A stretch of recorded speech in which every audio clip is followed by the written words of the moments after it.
Bonjour, je vais vous parler aujourd'hui de la guérison des victimes de pervers narcissiques au niveau de la guérison de la dépendance affective. D'où vient cette dépendance? Le pervers narcissique crée une relation de dépendance pour dominer, pour mettre sous emprise, mais il y a aussi une dépendance qui vient de la victime, qui peut venir de son passé, des traumatismes complexes liés à son histoire passée. Donc je vais aborder un peu les deux. Au niveau de la victime, ces traumatismes complexes peuvent être liés soit à des violences du passé, psychologiques, verbales, euh, sexuelles, matérielles, physiques parfois. Et donc ça entraîne au cours de l'enfance une perte de la confiance en soi, de la sécurité intérieure, et la personne a du mal à ce moment-là à s'écouter, à prendre soin de soi, une fois l'âge adulte atteint. Donc cette perte de confiance en soi, d'estime de soi, cette perte de la sécurité intérieure, il est très important de l'identifier pour guérir cette blessure du passé. Le pervers narcissique la repère au premier contact et l'utilise pour entrer dans le moi de la victime et en prendre possession. Il lui donne ce qu'elle attend, c'est-à-dire cette reconnaissance positive, cet amour, cette sécurité qu'elle n'a pas eue. Et il la flatte, il la protège, il la sécurise de toutes les façons possibles. C'est la phase de séduction qui peut faire croire à la victime qu'elle a affaire à quelqu'un de bienveillant et qui vient combler ses manques, qui vient remplir ses attentes. Et bien sûr, ce n'est que stratégie dans le rôle que le pervers narcissique a décidé de jouer afin d'entrer dans le moi de la victime et de la dominer. Quand je dis la victime, bien sûr, c'est homme ou femme. Je ne parle pas de différence, bien sûr, au niveau des sexes, mais juste d'un vécu. Et donc, cette mise sous emprise, elle se fait progressivement par cette séduction narcissique qu'il exerce sur la victime. Et progressivement, eh bien, cette perte d'estime de soi déjà présente dans l'enfance, elle va s'aggraver. Parce que la victime, une fois sous emprise, alors est l'objet de violences psychologiques de la part du pervers narcissique et de plus en plus déstabilisée au niveau de son estime de soi, du sentiment de sécurité intérieure. Elle voit alors dans le pervers narcissique une sorte de sauveur, c'est le syndrome de Stockholm. Comment peut-on expliquer cela? Eh bien, c'est par la peur que représente le pervers narcissique, cette peur qu'il induit par ces violences psychologiques sournoises, progressives, alternant avec des moments de séduction.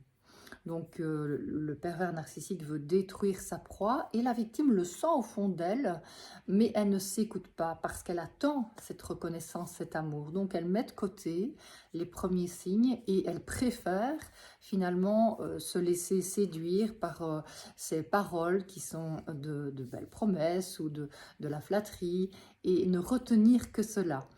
Or, finalement, ce sont tous des messages paradoxaux qui lui sont envoyés constamment et qui la rendent confuse, qui font qu'elle ne s'écoute plus, elle s'écoute de moins en moins au fil du temps et ça l'insécurise de plus en plus. Et donc, ne sachant finalement décoder ces messages paradoxaux, comment cette confusion s'installe en elle, elle prend de plus en plus peur et elle fait confiance, indûment évidemment, à ce que lui dit le pervers narcissique, à ce qu'il fait, et qui prend l'apparence d'une fausse protection. Et donc, la libération de cette dépendance, ça passe par l'ancrage.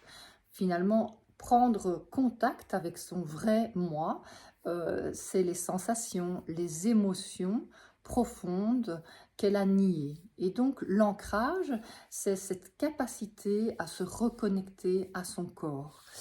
Respirer d'abord, c'est retrouver la capacité à développer une respiration profonde, une respiration abdominale qui permet de réhabiter le corps.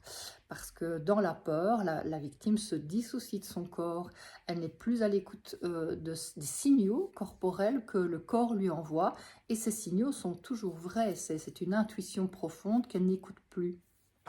Donc réécouter son corps, c'est la première étape. Ça se fait par une respiration profonde, un expire lent. On peut utiliser comme technique, par exemple, la cohérence cardiaque. C'est aussi un ancrage dans le sol, être davantage ancré dans le présent pour développer ses capacités d'observation et repérer les violences. Donc les sentir, le contact avec le sol, écouter les bruits, prendre conscience des odeurs, observer les couleurs, être à l'écoute avec ses 5 sens de ce qui se passe autour de soi pour s'apaiser. Donc cet ancrage est très important à installer pour retrouver un minimum de sécurité intérieure qui permet d'observer, de décoder ce qui se passe dans la relation et ainsi petit à petit, avec cette sécurité, sortir de la dépendance affective. L'ancrage n'est pas suffisant, il est important également de stimuler ce qu'on appelle le nerf vague. Donc, c'est ce nerf vagal qui active le parasympathique, qui lui-même crée une détente au niveau du corps et favorise le sentiment de sécurité interne. L'activation du nerf vague peut se faire par un exercice simple, c'est de placer les mains sur la bosse du crâne, les doigts croisés, et en partant du centre, tourner le regard vers la gauche, attendre en respirant profondément le réflexe de détente, qui peut être un bâillement, un soupir, une régurgitation.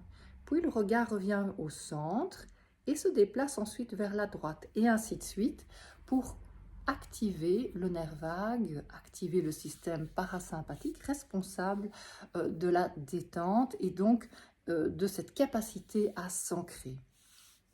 Cela peut être aussi activé par la chanson, chanter, se mettre au soleil, prendre une douche froide. Tout ce qui fait du bien à la victime peut l'aider à se réancrer dans son corps, dans l'instant présent, afin de réactiver sa capacité à être elle-même. Donc chanter, le mouvement, ça peut aider, se balader dans la nature, respirer, tout ce qui fait du bien, prendre soin de sa santé pour augmenter son immunité affaiblie par le stress, par la relation pervers narcissique et à ses violences. Toute activité physique qui procure du bien-être peut renforcer sa sécurité interne. S'entourer de beauté, des objets qui font du bien à regarder, ça peut être aussi une odeur agréable, de l'encens, une huile essentielle qui apaise, par exemple l'huile de lavande. Écouter de la musique, des sons apaisants, ça peut aussi renforcer la capacité à se sécuriser. S'envelopper dans une couverture chaude, réconfortante. Tous ces moyens sont vraiment très utiles pour remettre en contact avec le corps de façon ludique, de façon douce, progressive, et ainsi être de plus en plus à l'écoute de soi. Et donc, cela permet de petit à petit sortir de la dépendance.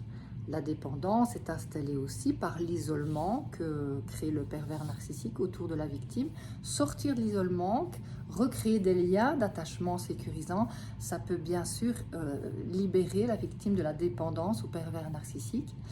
Et donc, c'est très important de prendre conscience qu'il est nécessaire de sortir de l'isolement et de chercher des personnes qui sont à l'écoute, qui sont bienveillantes, réconfortantes, qui sont capables de non-jugement, d'empathie. Ça, c'est très important également de recréer ces liens sécurisants. Si on n'en a pas autour de soi, on peut aussi être à l'écoute de soi, de cette partie de soi qui peut être une famille intérieure, des personnes qui représentent pour nous un idéal au niveau justement des relations sécurisantes. Cet idéal, c'est ce qu'on appelle une famille symbolique. Et donc, se mettre en contact avec ces personnes à l'intérieur de soi, établir un dialogue avec elles pour nous apaiser, peut également aider la victime à retrouver l'estime de soi, ces personnes qui peuvent reconnaître nos qualités, ce que nous sommes réellement. Ça peut faire du bien, ça peut aider à sortir de la dépendance affective également. Bien sûr, on peut aussi trouver ce réconfort auprès de proches, mais ce n'est pas toujours évident parce que le pervers narcissique a isolé la victime. La sortie de la dépendance, c'est aussi se donner à soi-même de la reconnaissance et donc faire petit à petit un point un jour ou l'autre de la semaine sur ce qu'on a vécu de positif, ce qu'on a vécu de valorisant, ce dont on est fier de soi. Ça peut aider la victime progressivement à sortir de la dépendance, ne plus aller chercher cette reconnaissance positive auprès du pervers narcissique, mais apprendre à se la donner à elle-même. L'amour de soi, ça aussi, ça se construit, puisque finalement la victime attend ça du pervers narcissique et elle ne l'obtient jamais. Il joue avec ses sentiments, il lui donne des miettes d'amour et donc elle est de plus en plus en état de privation affective et donc de plus en plus dépendante. Sortir de ce cercle vicieux, eh bien, c'est se donner à soi-même de l'amour.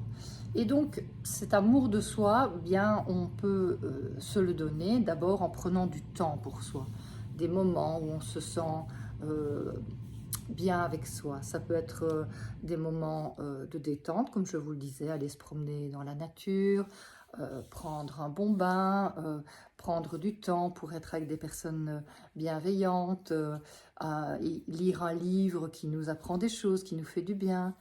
L'amour de soi, c'est surtout aussi apprendre à se donner de l'affection, se prendre dans les bras, comme on aime être pris dans les bras, plutôt que de l'attendre de l'autre, se le donner à soi-même.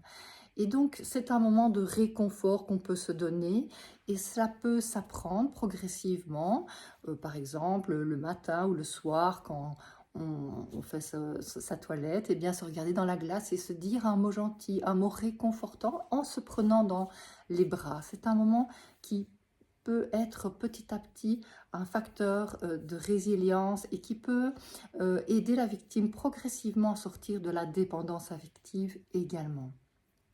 Et donc, cette dépendance, elle va diminuer, plus la personne va prendre soin d'elle-même, être à l'écoute de ses sensations, de ses émotions, de ses besoins, plus elle va sortir de la dépendance. Bien sûr, il y a la dépendance qui est entretenue par le pervers narcissique, et là, c'est vraiment important, petit à petit, de prendre du recul et de sortir de la relation progressivement, de cette mise sous emprise. En général, ça se fait progressivement. Il faut parfois un déclic, la goutte d'eau qui fait déborder le vase et tout d'un coup, la victime n'en peut plus, elle ne peut plus rester dans cette relation finalement où elle reçoit très peu et où elle donne beaucoup parce que souvent les victimes sont des personnes très sensibles, empathiques, qui cherchent à comprendre, à aider le pervers narcissique parce qu'elles perçoivent sa souffrance inconsciente. Et malheureusement, il n'y a pas de possibilité de l'aider puisqu'il nie cette souffrance en faisant souffrir la victime. Et donc, à un moment donné, la victime comprend cela et elle décide alors de sortir de cette relation d'addiction finalement qui est réciproque, qui entretient sa dépendance et la goutte d'eau qui fait déborder le vase, ben, finalement, va l'amener à quitter la relation. Mais c'est un processus lent qui demande beaucoup de bienveillance envers soi-même, de compassion. Et donc, travailler sur la compassion vis-à-vis des parties du moi qui maintiennent la victime dans la relation de dépendance, c'est très important. Donc la victime qui a une faille affective, en général, a des parties d'elle-même qui sont en conflit. Et par exemple, cette partie qui est en conflit avec une autre partie, c'est celle qui veut sauver le pervers narcissique, hein, cette partie sauveuse, elle maintient la victime dans la dépendance et elle est en conflit avec une autre partie d'elle-même, l'enfant en elle, qui cherche le réconfort et qui ne le trouve pas. Et donc la victime a tendance à plutôt se centrer sur le pervers narcissique et ne pas écouter son enfant intérieur. Et c'est en écoutant ces deux parties d'elle-même, en les reconnaissant et en finalement les intégrant, qu'elle va petit à petit sortir de la dépendance. Donc cette reconnaissance des parties de soi, c'est très important. Comprendre que ce mécanisme de sauveur qui s'est installé dans l'enfance de la victime l'a aidé à survivre, et donc donner de la reconnaissance à cette partie d'elle-même, c'est la première étape. Ensuite, dialoguer avec cette partie d'elle-même pour expliquer à cette partie d'elle-même que c'est du passé et qu'au fond, ce mécanisme de vouloir aider, sauver, contrôler l'autre pour finalement recevoir de l'amour, ça ne marche plus. Qu'elle n'obtient pas cet amour, cette reconnaissance de cette façon, mais qu'elle peut l'obtenir en étant à l'écoute des besoins de son enfant intérieur. C'est souvent une lutte finalement contre l'angoisse d'abandon qui fait que la victime reste dans la dépendance et maintient la relation malgré les violences, malgré la carence affective. Et donc prendre conscience que la solution n'est pas dans cette compulsion à aider, mais dans l'écoute de l'enfant intérieur, la réconciliation des deux parties à l'intérieur de soi, la partie sauveuse, la partie enfant, eh bien, ça peut aider progressivement la victime à sortir de la dépendance affective et à prendre soin d'elle-même. Et donc, progressivement, l'adulte en elle va être de plus en plus présent. Cet adulte qui peut observer les sensations, les émotions, être à l'écoute des besoins de l'enfant intérieur, qui va pouvoir petit à petit réguler ses émotions en ayant appris à s'apaiser et en trouvant les solutions par la créativité qui le caractérise. L'adulte est créatif, eh bien, il va petit à petit trouver d'autres solutions pour sortir de la dépendance affective et aussi par la capacité de compassion pour soi-même. Voilà un petit peu tous les outils qui sont possibles d'utiliser pour sortir de la dépendance affective, mais ça se fait très progressivement. Ça demande du temps, de la bienveillance, de la compassion, beaucoup de douceur envers soi-même. Et c'est cette compassion qui va aider la victime de plus en plus à prendre soin d'elle-même, à se protéger, à poser ses limites. L'adulte en elle va être capable à un moment donné de dire stop, parce qu'il est capable de prendre soin de l'enfant intérieur et de mettre de la distance. Cette distance qui n'est pas possible tant que la dépendance est là, tant que l'angoisse d'abandon est réactivée dans l'enfant intérieur. Et en prenant soin d'elle, la victime de plus en plus va être capable de mettre ce stop, de mettre de la distance et de se protéger. Donc je pense qu'il y a beaucoup de possibilités de guérison, et je vous propose, si vous voulez en savoir plus, de lire mon dernier livre, Les victimes de pervers narcissiques, guérir le traumatisme, et je vous souhaite une bonne journée. À bientôt.